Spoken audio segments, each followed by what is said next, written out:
Good evening, everybody. Welcome, as always, to Undercover Dumpster Fire. Your host, one of them being me, undercover detective Matt Pitcher, retired. It's so important to say retired.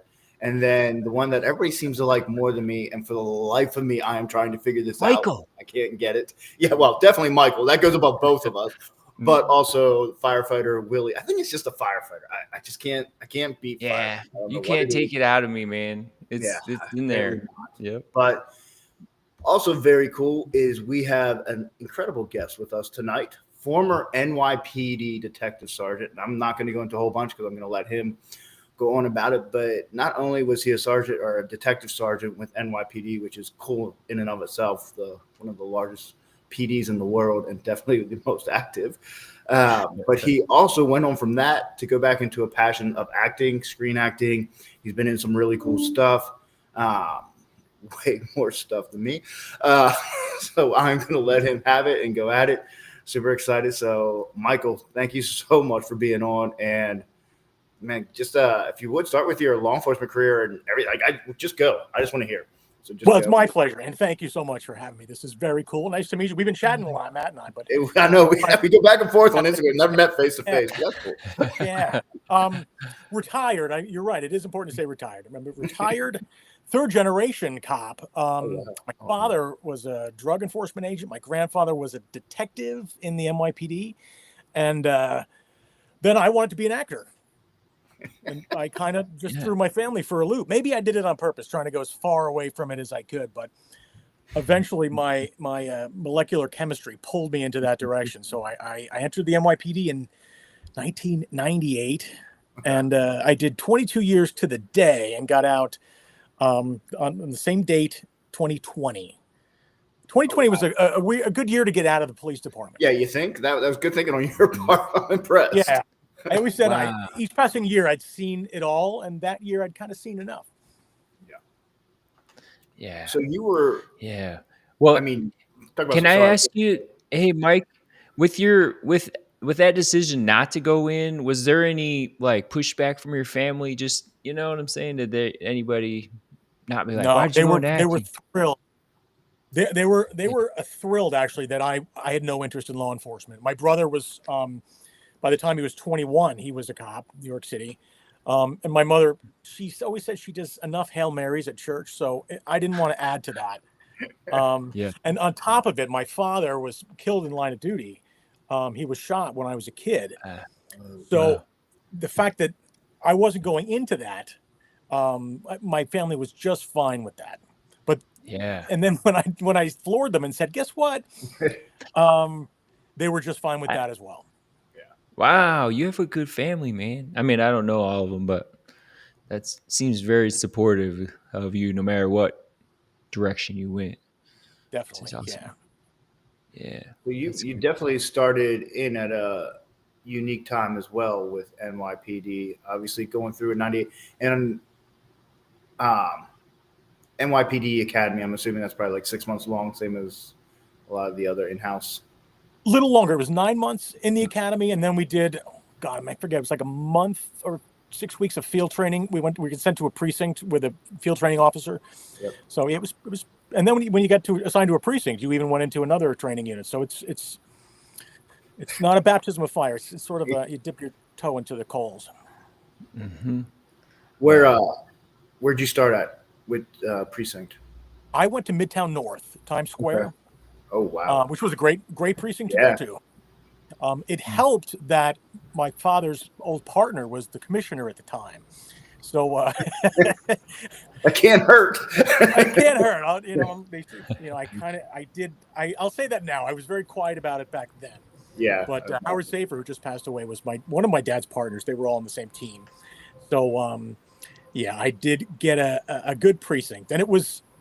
Honestly, it was great. I was in Times Square for 10 years. I got promoted to sergeant fairly quickly, and maybe on my 5th year, which was fine. I would have liked, but they make you leave the precinct. So I really would have liked to have stayed, and I wanted to stay in Manhattan. So in order to stay in that area, I went underground transit. So I did a few years in transit. But so Times Square was kind of my area for 10 years. Wow. The first half of the career. So I've got to ask the big question with 9/11, and obviously you said Times Square, so you were stationed right by there, somewhat by there for New York City, somewhat by there. What can you tell us about that? Yeah, I mean, yeah, we could see it, looking down Fifth Avenue. I was at the time I was doing within Midtown North. They had a street narcotics unit, SNU that it was called. So it was plainclothes rather than undercover. It was just street level. But I was doing that at the time. It was like six of us on the team, and I remember it was election day, so I had to get in uniform and go in for Tuesday's election day. And so I was kind of sleeping late, and then I started watching what was going on TV. And my brother at the time was working down there, and honestly, I like the rest of the world. I was just watching, and unbelievable. I mean, I still look back, and it's hard to imagine, especially when it was first happening. It's like, am I still sleeping? Am I in a movie? And I remember I couldn't get in touch with my brother. I was in the shower, and it wasn't a cell phone at the time, but I had the house cordless with the water pouring down while I'm trying to shower and get to work. And then I hopped in the car, and no traffic as expected, but it was the creepiest way to go into the city. And then, you could see it going. I was in Long Island, and you could kind of start to see it. I'm like, wow, this is really happening. I didn't get sent to Ground Zero right away. A lot of us in Midtown were sent to hospitals and other landmarks because we didn't know if there was another target coming. So I was sent to St. Patrick's Cathedral, and the rest of my unit was over at a hospital. And it's kind of sad because at the hospitals nobody was coming in. There were no survivable injuries. They just people was waiting at the hospital, waiting for people to come in, and they never came in, which was kind of scary. But I think I got to ground. I used to say it was the next day, but I got to Ground Zero, I think that night. I was just bringing food back and forth. All the restaurants were donating food, so I was shuttling food from Midtown to Ground Zero. And then I think it was the next day that I got assigned there. And because our unit was fairly unnecessary at the time, we weren't answering 911 calls. So we were sent for a large portion of the time. I remember I was several days a week for the first 4 months. And I remember like January 1st, we kind of went back to normal. And then we had maybe 1 or 2 days a week down there. And we weren't digging. We were just securing the perimeter. But it was literal hell. It's tough. It's tough to even go into it. But I will for the sake of the podcast. But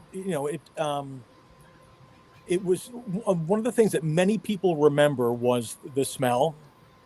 It was concrete, dust, and DOA for months. And all of us, we knew what that smell was. And then on top of it, I forget what it was. I got assigned there was a plane crash in the Rockaways. I think it was November of that year.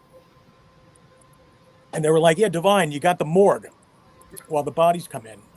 9/11's not enough. You got to send me to the morgue for a plane crash. Yeah, no kidding. Yeah. So I was definitely, I was turning 30 that month, September of 2001.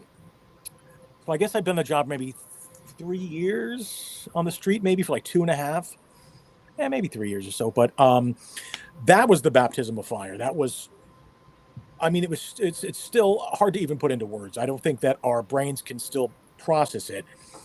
And so I actually kind of, and most of us just kind of went about our day in a bit of a zombie zone. We just, I think all of us just swallowed the emotions and just did what we had to do. And we couldn't, I remember I didn't cry for a very long time. I was still, I guess all of us were in shock, and I was going days without sleep. We were doing 12-hour shifts around the clock. And I remember I was so tired. I was in Times Square, and I looked up at a building, and it was just on 57th Street. It was just a residence. And in my mind, all the windows were blown out. I saw it as if it were Ground Zero. It was a lot of delirium. But one of the hardest things we had to work in Midtown North was the bereavement center. So we had to deal with the families as well. So I kind of bounced between the morgue, the bereavement center, and ground zero. And I tell you, it was heavy duty for you know, a young cop. But it wasn't until like 2005 that it really hit me. And then all of a sudden, I was like, and I was at that time I was in transit doing midnights in 2005 by then, and I'm like, okay, I survived. You know, I'm still somewhat sane. I don't have clinical depression. I think I'm good. Thank God, we're all alive. Mhm. But then in 2005, I think a lot of us, it like sunk in. I think a lot of the emotions we kind of bottled down. And I know for me, it took doing midnights in transit. I didn't see the sun for days at a time. And then something was definitely happening with me and my psyche. I was single at the time. I went days without speaking to people. And I was the sergeant, so it was nice. I got to ride around in a car. I didn't have to go down into the subway a lot, but I chose to be alone. I was doing a little risky things. I just it was very overwhelming. I think that's when the true magnitude of 2001 hit me, but it's strangely 2005. Mm-hmm. I mean, The undercover dumpster fire. Yeah. That's Yeah. what that was. Yeah. Yeah. How long? So when you recognized it in 2005, was there something you did to go about it to deal with it? How long did you bottle it up from there, kind of thing? Well, I'll gladly talk about it now, and not just with you guys. Now that I'm retired and in hindsight, but luckily the NYPD has a third-party program called POPPA, POPPA, which is police officers providing peer assistance. So you can tell the job, look, I'm having a little trouble right now, and if you go to them, you're good. If they go to you, it could be more problematic. So all I wanted to do was call and maybe get a counselor. But I called Pop and I'm like, could you maybe guys, you can, you know, do you have group therapy or something? Maybe I could talk to somebody about this because I'm not processing it very well. And then they started asking me, well, what's going on? I'm like, well, I'm going pretty much catatonic at work. They're like, oh, okay, that's interesting. And I'm like, yeah, and I've been taking all these risky jobs by myself. They're like, well, that's not good. And then the more I talk to them, they're like, why don't you come with us? And so, and this is great. The NYPD has a phenomenal That's program. good. And I was a supervisor at the time, fairly new. And I told, or I didn't tell it, I told my boss, my appendix burst. So I'll see you in a few months. And nobody, to my knowledge, knew at the time, but It worked. it worked. They gave me a nice timeout, very heavy therapy. Group therapy and individual therapist. They kept us very busy, just and among other cops and different even approaches like EMDR, Oh yeah. which I don't know if people are listening. Eye movement reprogram and desensitization. You almost did it. Yeah. Willie, go ahead. Willie, go ahead. Eye movement desensitization and reprocessing. I had the D and the R mixed up. Yes. I just call it trauma processing, but I know what you're saying. Good job. That's awesome. I think it worked. It did pretty well, and I went back shiny and new, and to my knowledge, nobody really kind of knew anything. And then I was pretty good. And then I went back and a friend of mine got me into the detective bureau. And before I knew it, they kind of recognized that I can put words together, and I could figure out what a dangling participle is. And you could write a report that everybody didn't look at and go, "Oh my god." yeah. God, and I've seen a few, but and I actually noticed there's this niche, like nobody knows how to write. I mean, just so they the chief of detectives brought me upstairs to work for him, and so I spent the remaining 13 years in the chief of detectives office, which was phenomenal. And I went in and out of it sometimes, but interestingly, it wasn't until I retired in 2020 that everything bubbled up again. And I really thought, okay, the weight's coming off me. It's funny, when they took me out that time in 2005, they sent me to a hospital, and the doctor looked at me and he goes, you look like you have the weight of the world on your shoulders. And I'm like, that's exactly how I felt. So when I retired, I really thought that weight was gone, physically, emotionally. Oh, yeah. But I don't know if you guys experienced this when you retired. It's sort of like that release. Yeah. You thought it would be cleaning a palate, but it brought up all the stuff that we bottled down through stoicism and ostensible indifference. But those emotions were going somewhere. Yeah. Did you guys have that too? Yeah, totally. Yeah, so I did, and obviously my retirement was a little bit different just because it wasn't a planned retirement. Like obviously I did. I'm the example of what not to do to deal with trauma. So I could write a book on how to really screw it up. First of all, for what you said about New York NYPD, that program they have, that sounds phenomenal. Still going on. It's great. Yeah, I do like that a lot. I did not. So I spent 10 years not dealing with it. And it finally took a toll on me physically. Like I got a lung infection and my body was like, nope, we're not fighting it.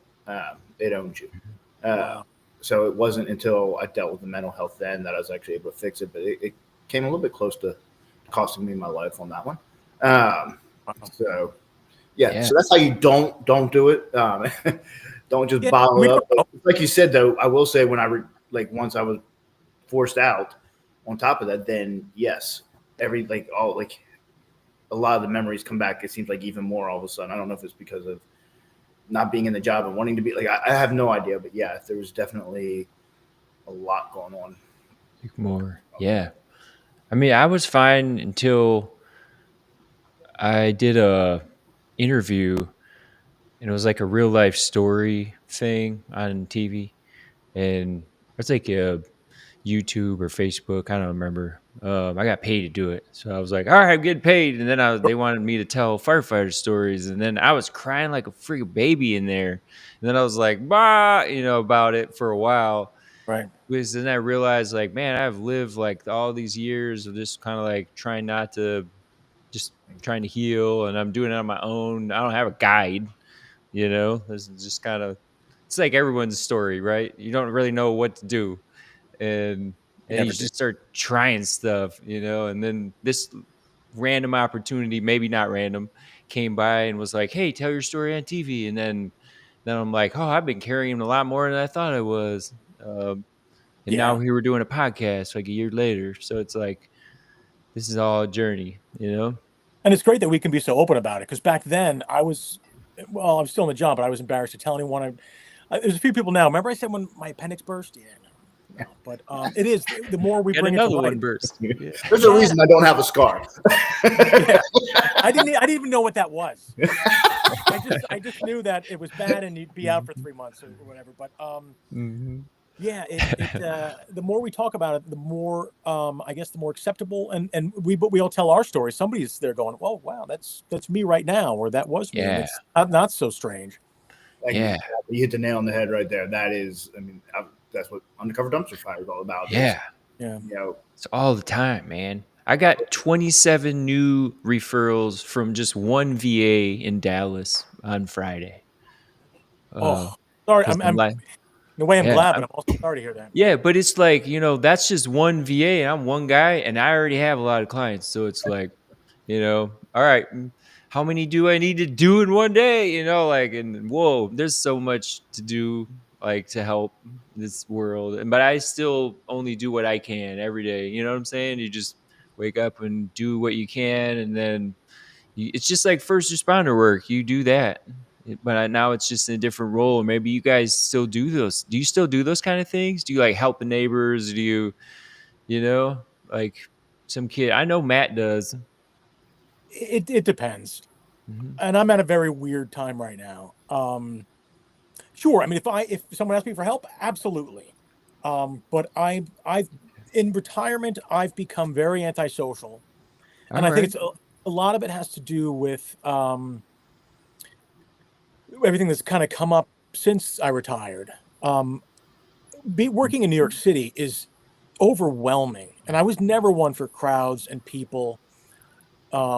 And That's a lot. yeah, and once I got away, and I hate to say it, I was one time very idealistic, but I'm still struggling to like people. Yeah, And I'll admit that's that fair. candidly. I like Yeah. 100% of dogs, but Yes, maybe just like 1% of 1000%. people. Yeah, Mhm. 1% I of say people. hi to the dogs. Yeah, don't you?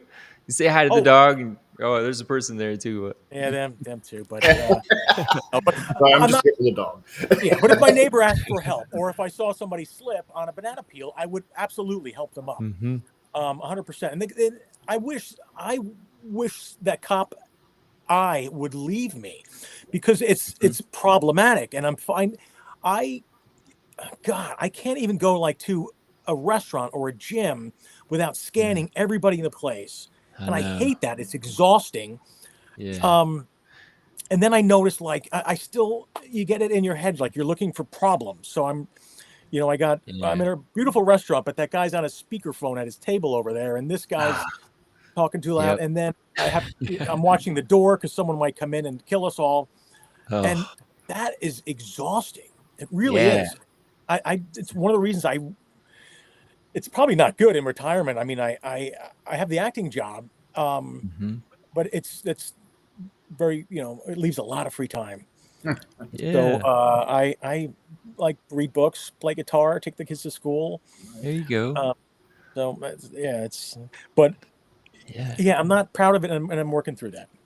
That's I wish I normal, could be more. man. Hey, I can definitely relate to that. And it's like, Yeah. so, I mean, I'm pretty open about it anymore, but so I go to a therapist now. I still have, obviously, when you do things the wrong way, it takes you longer to to get things on the right track. But Yeah. it's funny because last week that was one of the exact things we talked about. Because she cautioned me that I could very easily become a shut-in because I told her Yeah. I love people. I do not trust people is my issue. You see all of it for so long to flip it back becomes a huge issue. It's like I Yeah. want to help everybody. I care about everybody so much, but I have the worst tendency to think that everybody, like you said, I go into a grocery store and I can freak out in 2 seconds and end up going back to the car. That Yeah. I am picturing every worst case scenario everywhere in that grocery store. And that, like you said, that is exhausting. And like a restaurant's a no brainer. Like I'll sit there, like, and my family is very accustomed to it. They all wait, number one, for me to pick a seat before they sit down, Yeah. and They then know. I'll really stand for like 5 seconds, and I will scan the entire room, each person, what they're wearing, and actions, and then where is every exit in that, and it does. It's exhausting. So I That is. totally get you right there. Yeah. Ah, Actually, now it's funny. I would face the door, but my family wants me to face away from the crowd, which is kind of hard, because How do you do that? otherwise, I yeah, I remember I ruined my time. Was it my 50th. I ruined my 50th birthday party. It took me to a phenomenal restaurant, but and I say speakerphone because it was kind of on my mind. The guy at the table was yelling into speakerphone the whole time, and I'm all I could do was look at him, and a lot of it shouldn't bother me that much, but mhm. um, you have this low threshold of what can annoy you, and what um, Yeah. So my nervous. family's like, well, it's just a conversation. What if it was a person he's talking to? And I'm like, and I tried to let it go, and but it's things that shouldn't trigger you. I found that they started to, and that's one, actually, this whole cell phone Yeah. thing was one of the things that got me to return to therapy, because it's like, this is not normal. Yeah. Yeah. That's good you're open to that, man. I think you just take what comes to you, like this present moment. If we're actually in this moment, there's no anxiety. If I'm standing at the edge of a cliff looking down and I feel anxious, but I'm standing there, it's because my brain is already in the future, but I'm just standing there. I haven't gone over. I'm not moving. I don't just fall down, nor randomly. So why would I be anxious? Because my mind is thinking about falling down, and we get so wired to think in the future that it's so hard to come back to like right now, like And your body doesn't know that it's yeah, happening. yeah, Um, Exactly. Your body doesn't know that it's not real. It's reacting to what your mind is processing. Yeah. I had an interesting talk with an actor who's phenomenal. One of the I'm not going to name drop because that's gross, but she really well respected Put it in the actor. comments. Yeah. Eh, I but was actually going to put that it was me right up until you said she. I really thought I had my way in right there. Yeah. we'll hear that later. But Yeah. yeah, Tom Hanks told me never to name drop. So Tom Hanks. no, it's not. It's not. But she talked about because she plays these really heavy duty roles, and she said that her body is reacting, thinking it's real, and that got because if you're that good an actor, your body doesn't know that it's your Yeah. body doesn't know what a You're in movie it. is. But I started to realize that too. And did you ever read The Power of Now? No, but I'm gonna write it down and look at it. Oh, you have to. What's it? The And that power was of now, right? The Power of Now, Eckhart Tolle, Tolle. Power of now. Yeah, and it's actually just ancient wisdom kind of reprocessed. Cool. And it took me a while to get it. But it was 2005. Someone recommended. Actually, the NYPD put me through AA, which was phenomenal. Actually, I in the end, I didn't think I belonged there, but funny when they came to have that little talk with me, they noticed that my apartment was covered with beer bottles. So they're like, well, we got a few things for you. But Yeah. I did that too. Yeah, oh yeah. I love their principles, but a lot of it is, well, the Serenity Prayer is good for anything, but Yeah. also that living in the moment. And it clicked with me. I was reading The Power Now, but I wasn't quite getting it. You have to kind of like be ready for it. But Yeah. I remember talking about 9/11, and oh man, there's one thing in particular that really bothered me, and that image just stuck with me forever. And I remember talking about it, but someone said, "Yeah, but it's not happening now." And I'm like, "Well, you're right. I mean, if I look around the room, that's not happening. It's replaying in my head. It's not real." Yeah. But if I return to this moment, it's not It's real. real. They're just fragments in a brain. And then I kind of got it. I'm like, you're right. And so I know exactly what you're saying about living. People say, "Oh, live in the present, live in the moment," but it's really true. It's tough to do. Yeah, it's hard. Yeah. Yeah. Oh man, is there? I mean, acting. My experience with acting. So I'll just tell you this: I did a workshop a couple weeks ago, and it was with, I won't say names or whatever, but he was the guy I've been wanting to be in this class with, and we were doing exercises, and he showed a photo of the Oklahoma City bombing and the firefighter holding the infant with, looking down at it. It's like iconic photo of that event, and I fucking lost it, and I couldn't stop crying. But the weirdest thing happened is I was only crying from my right eye the whole time, just right eye, and I was like, "This is so weird. I don't know what the fuck is happening." And I'm sorry, I'm gonna swear. I'll say it. I don't care. But the reason I'm bringing that up is the more acting I do, the more I face the traumatic shit, and I looked that up, that as a grief reaction. Just It's one eye. I've unusual. never heard that. It's crazy. Just my right eye. It happened all day long and the next day. And you can ask Matt. I've been on a trip ever since. Like, That is crazy and fascinating. yeah. So, but there's that. It brings up you're just trying to be a medium and let this person's story, character, light, whatever come out of you on camera, and you have to get rid of or let go of the before and after, and like try to be there right then and there. And then I realize my trauma pulls me away, like I have grief and loss. Like there's roles I can't do. And I'm wondering if you have that too. You run into like, whoa, this one's close to home for me, like roles and stuff like Yeah. that. And it's ironic. Since I retired, I think 3 of the roles that I've gotten all required me to cry, which I'm like, that's interesting. So maybe there's something going on, because I Oh, could cry like that, and I never really yep. could. I couldn't do that. So it depends. I could go to some really dark places. I did a Law and Order end of last year, and Oh, it nice. playing a. It's nice to not play a cop anymore. I was playing an Amish pastor. Yeah, it's the first time on What Law and was Order. it? An Amish pastor. Amish pastor. Okay. Yeah, All right. well, it's an Amish type, Amish-ish.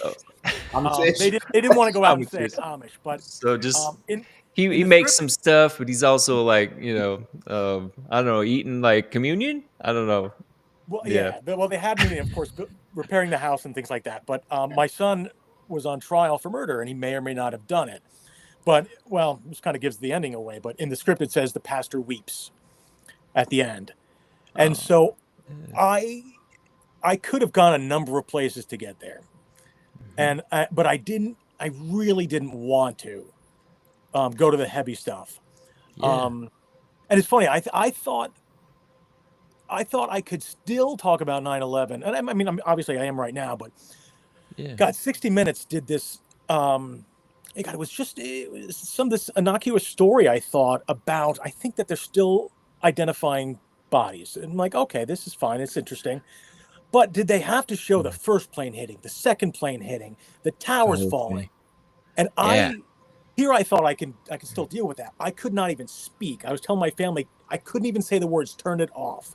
This was Uh, less than a year ago.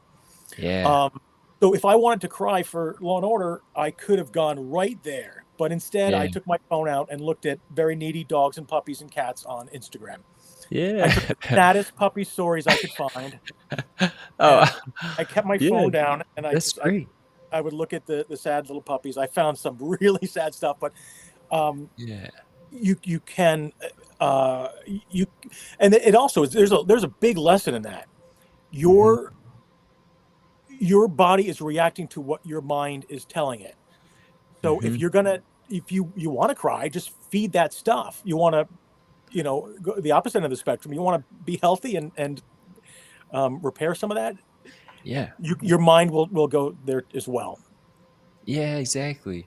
Well, and in acting too, have you guys ever done this type of exercise where you stand in front of another person and just look, and then you get closer, Yeah. and what you're doing is you're allowing people to see you, not how you look and all this shit. It's more like seeing inside of yourself, allowing someone to see the real you, and Yeah, that's deep stuff, man. That's like I if you did it. have trauma in there, Oh, whew, yeah, when I did it was in I went to college for acting, and I was too young and immature, let's and all go. we did was just giggle while we called it grokking. I remember, and we still look back and make fun of it. GROK, which is what I think Is Twitter's that a doing. thing? We called it grokking, and you actually like Cracking. held your hand out, but you stared into each other's eyes, and it was an acting exercise. But Mm, we just giggled the whole time. I'd like to try it now yeah, and yeah. see when I did maybe it. I'm more serious. Yeah, All right, there everybody, was. real still for 1 second. Get it. Yeah, let's do it on here. I probably still giggle. Yeah. Yep, Apparently, I'm that's still funny. immature, but I try. Oh well. Yep. Hey, and I'm saying hi to people too. People who are joining, and I never really know where these comments come from. I know a lot of people, we see them on here. So if you comment or if you have questions or something, just reach out, say something, and um, this is good. I'm just thankful for you, Mike, to be able to be here tonight and share where you're at in all the different ways, because like It's if phenomenal. we go backwards or forward, then we're a different version. There's like pain and sorrow and suffering and anxiety. And this podcast is meant to just be a platform for what's happening right now, you know? And I think everyone's on a different little bit of that journey in some ways, and some of the stuff hasn't even been revealed yet. I feel like, as you get into your recovery from like what's happening, if it all came at once, it would be overwhelming, you know? So, but I think we do it backwards. We try to think our way through a lot of stuff, and we need to actually be physical and present and allow that disconnect from all of this stuff that takes you into the past and into the future. Um, and it's hard to stay there though. But is there anything that helps you guys try, from just reactions, like when you have reactions like that, or there's skills or strategies you recommend for stuff that we're talking about? Matt, you want to? Oh, I'm going first on this. I mean, I have obviously a couple of things I've been taught, and I always have to preempt this because it was taught to me this way: is if you're pregnant, don't do this. I don't have to worry about that right now. I tested myself this morning; I'm still good. But like even pinching here between your thumb, believe it or not, that can actually start to bring you down. Yeah, that's cool. Yeah, I never heard that. Those Really? like kind of pressure points. I've been using that one because I'm Mhm. talking to my therapist and the trouble with the grocery store. Oh yeah, going to From the running grocery store. out of the grocery store, Mhm. I've been doing this to help keep. And then deep breaths is obviously deep breaths and meditation over Yeah. my thing. I wanted to back up actually, if nobody minds. Yeah.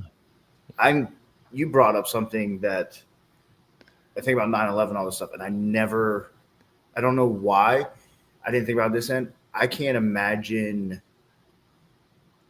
9/11 shared so much for you to have to see that. Like, because I know one of the things that I hate is driving by all the places, like working and living in the same place. Because I like Charlotte, I could go down any street anywhere. Oh, I worked, had a killing here, bought dope here, prostitute here, human trafficking here. Same with where I live now to a degree. And Yeah. that wears on you. Like I can't imagine what you have to go through with 9/11, Mhm. having it on TV all the time, like putting it back. I mean, it puts us all back to that day as it is. Like even if you weren't in New York, you have people that have, a hard time watching that. I can't imagine what it'd be to be one of the ones that's lost so many friends there, so many brothers and sisters, close brothers and sisters, and be on ground zero like that, and having that stupid TV constantly put you back there. That put a shed on things that I hadn't thought about before. That's got to be really tough.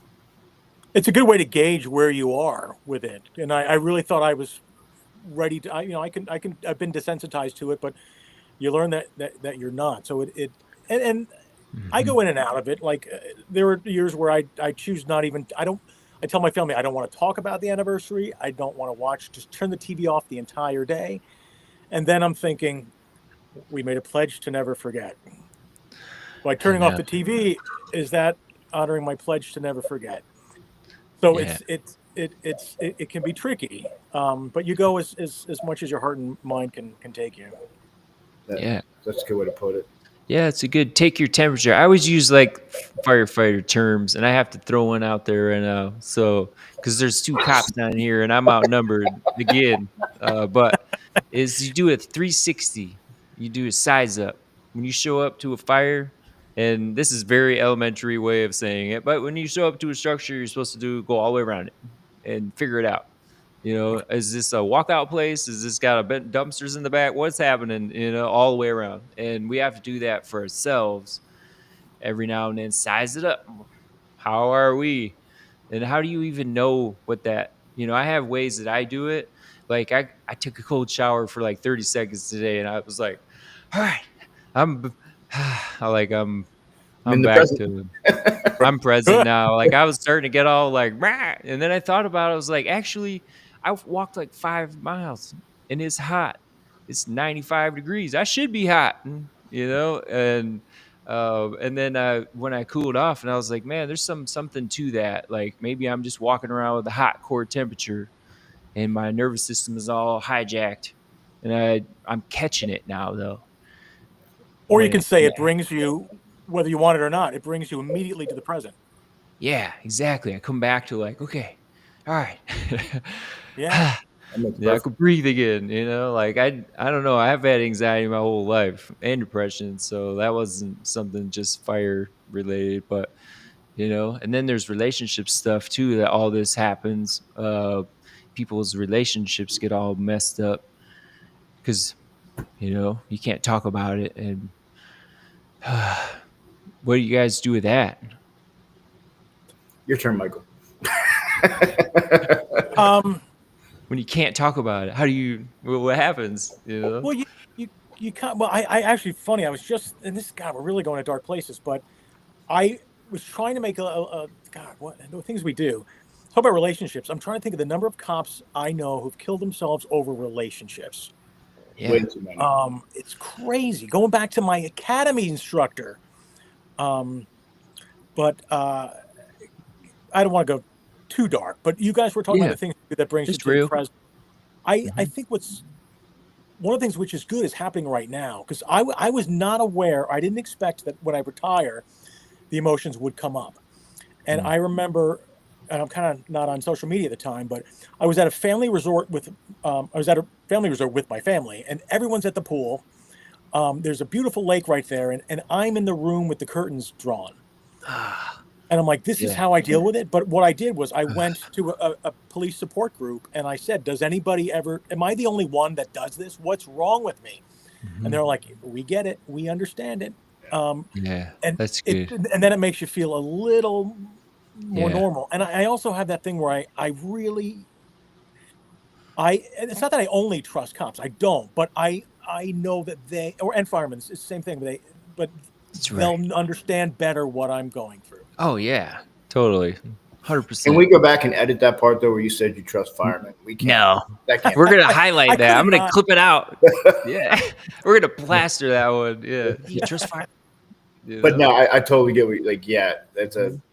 I mean, it Yeah. is hard because a lot of other people haven't been through the same things. Like Willie, especially, has done a lot of research in this, like traumatic events, law enforcement, and firefighter, first responders, compared to your average person. The amount of trauma events that a first responder has versus a regular person, it's not even Yeah. remotely comparable.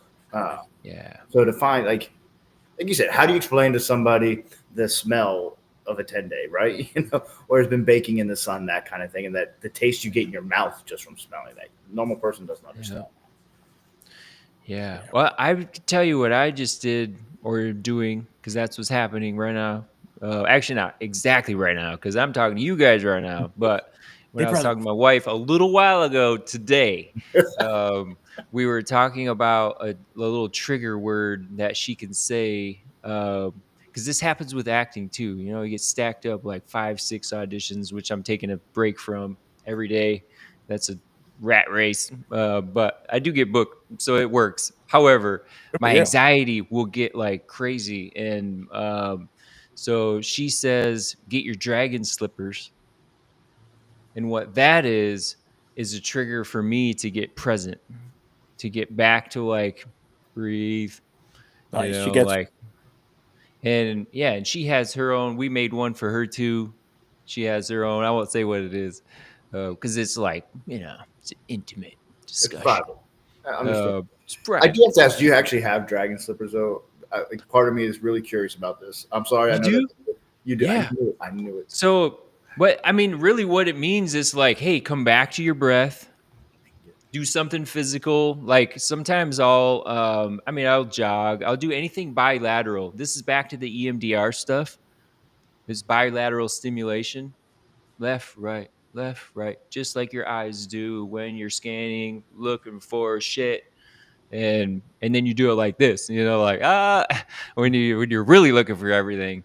yeah. And so we're actually saying like, hey, look at all this, and there's nothing actually happening right now. Like right now we're good. Then we weren't. We Right. are now, and to be able to do both of those and then have your reactions come out, just letting them happen is a big part of it. Um, and Definitely the other thing, what do you guys think about that? Like that's Uh, letting the emotions come out. Yeah, just Yeah. using something to get you more present if you start to get like real anxious or because I'd argue you want to keep the vigilance. We want to lose the hyper part. So we don't want to be all like crazy when we're out in public.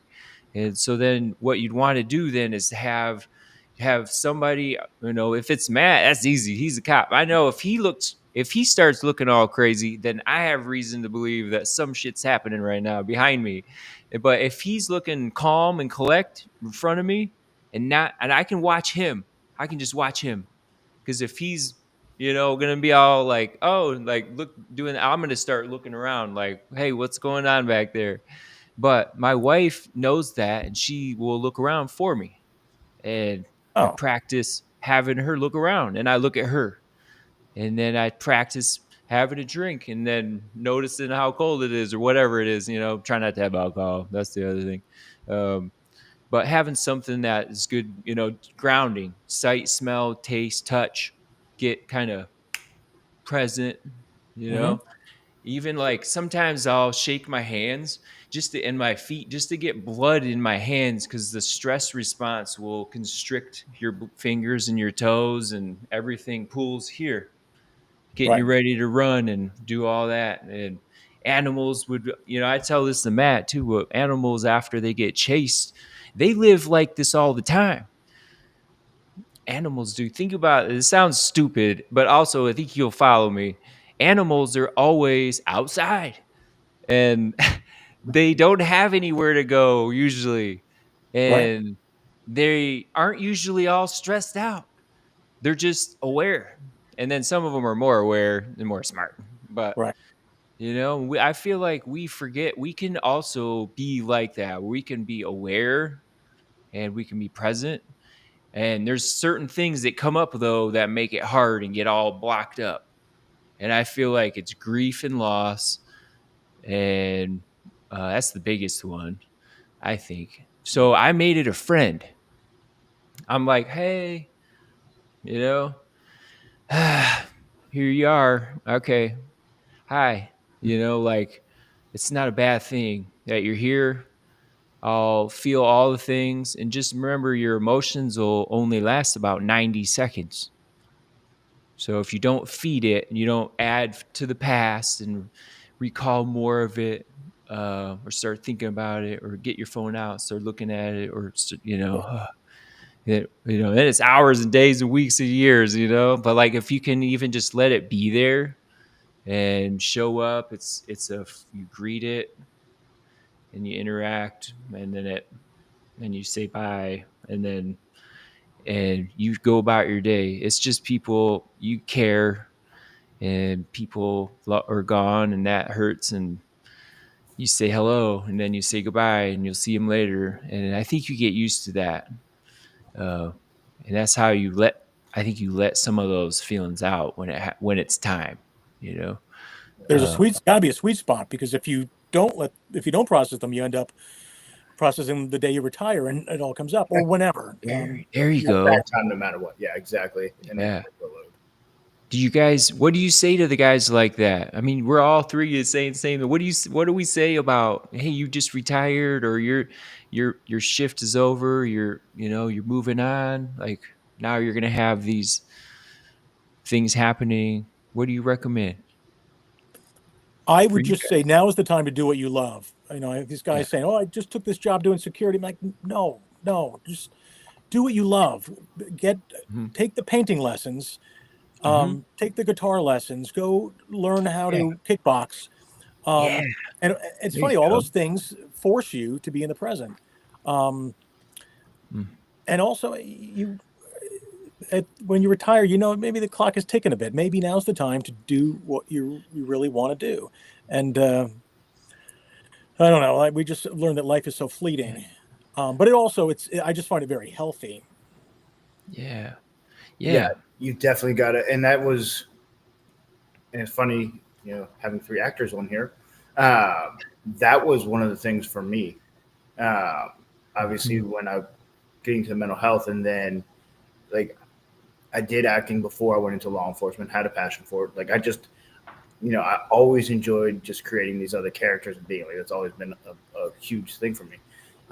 So Mhm. finding a way back into that, even not necessarily for success or anything like that, just for the the mental side of it, Yeah. it can keep you in the present sometimes, and it can get you to release emotions. Because I definitely am one of the ones that will keep everything inside. Like my Yeah. acting coach has done a great job pushing me, like, Hey, good. let the demons out, man. Let it.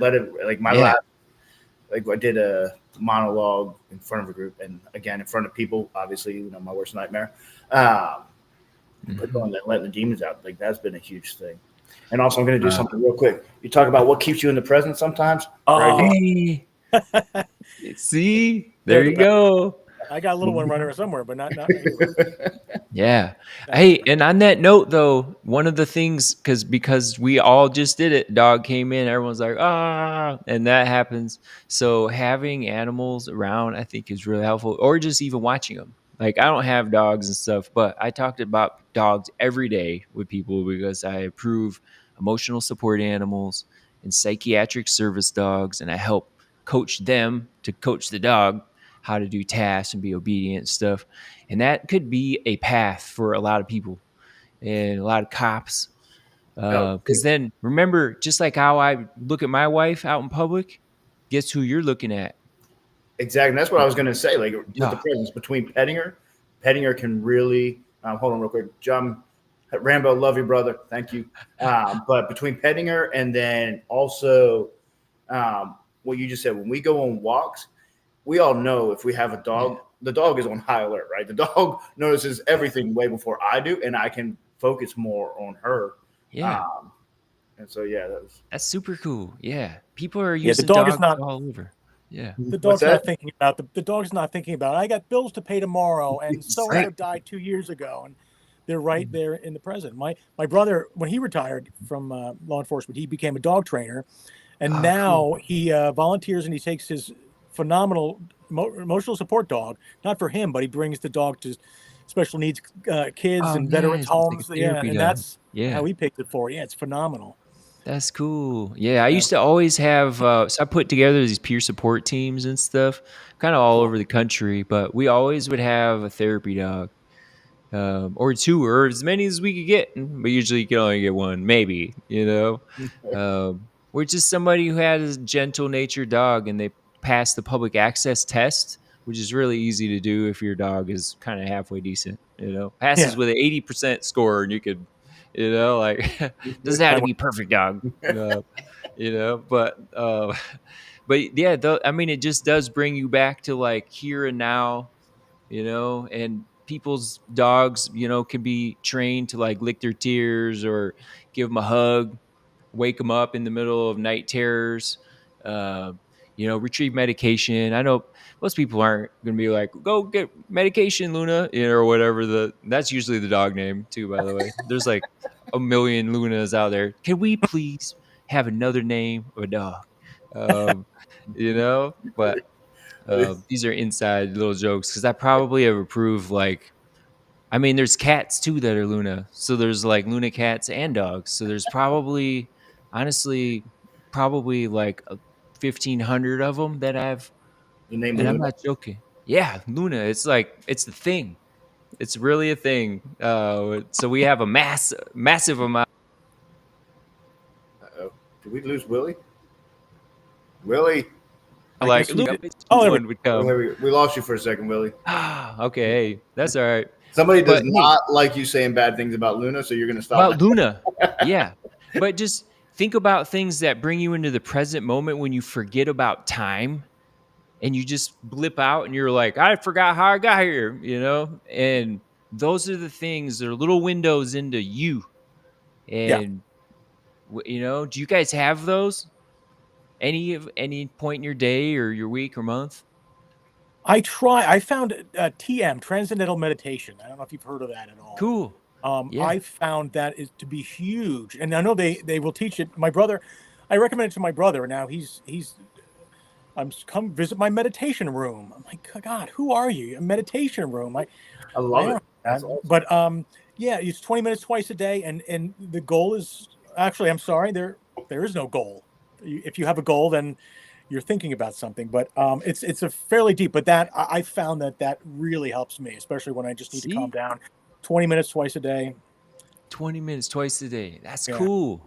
Yeah, Yeah, I would good for you, definitely man. recommend it to any first responder, anyone with PTSD. Totally There agree. you go.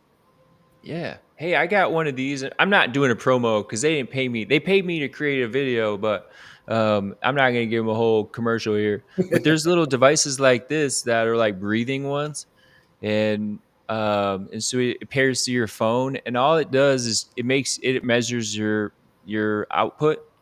and there's like scented stuff on it, whatever. But you just breathe in through your nose, out through your mouth, and it measures the output, and it goes for 3 minutes, and all it is breathing. But I feel like I do it once a day, twice a day, and it makes me focus. That's all it is. Like I just focus on it, and then I That's feel what. better. Yeah, But I'm with you on the meditation. so weird. That's my go-to 100%. Oh, good. Meditation. And TM as well, or just no, I usually do like a guided, simple, like mine are all focused on breathing techniques. Like Willie, what you were just saying with the breathing, like me focusing on my breathing is really well for me to come into the present. So that's cool. Honestly, I just found a bunch on Spotify and that kind of thing. But I mean, that is perfect for me. Yeah. There's other stuff too. I'd say, like I just got this bed thing. It's called 8 Sleep, and it's a king size, but it has like tubes in it. You can't. It's not like it's comfortable. It's a cover, and then there's this pod thing next to it. And I got paid to produce some videos about it, but it's for first responders, and you can control each side, and it measures your heart rate variance while you're sleeping, and it also and it'll turn up and down throughout the night, because I get all hot and stuff, like you sweating, and like like cold, and it regulates it. It said it changed the temperature 21 times last night on me. Wow, cool. Serious? Yeah. But that was stuff like that's out there too, and there's an app, of course, that tells you more. You could sit there and mess with it all night long. But it wakes me up too. It's an alarm, and it wakes you up in that when you're not in your deepest sleep. Yeah. When you're kind of almost awake, it'll wake me up then within a 30-minute window. It's called 8 Sleep. It's pretty cool. But I mean, stuff like that, you never know, man. I mean, if we could sleep better and you can just improve things a little bit here and there in different ways, I think it starts to add up. Yeah. Somebody just asked, do all you guys wake up short of breath at night? I mean, obviously, if I have one of my night terrors, yes. Usually, I mean, that's usually when I think, I'll wake up. Night terrors, I wake up, I'm a mess. But I don't know if that's what the person means or not. But I've definitely woken up short of breath before. Yeah. How do you guys do that? You too, Mike? Yeah, definitely. And there was a period I was waking up with blood on my pillow. Like I have a lot of esophagus issues. But I was just diagnosed with sleep apnea on top of it all. So that's, if I'm waking up short of breath, that could be why, because I don't really dream very vividly. I don't know. So that doesn't, I don't have like flashbacks in my dreams or anything like that. Yeah, good. Hey, that's great. Yeah. I mean, progressive muscle relaxation is really good for before you go to sleep. I know it's fancy, blah, blah, blah, to say basically you're just tensing your muscle groups one by one and breathing, and you let it go. But you tense out, you start from head or go to your toes, either way, and just tense up and then let out and breathe. And I usually, I'm older now. I know I don't look that old, but I feel old, and I did jujitsu last year, and I felt very old. It hurt my hip, and then now I'm like nursing this thing. Anyway, but I found even just stretching, because anxiety makes us do this. So then I have to spend time in my day like trying to,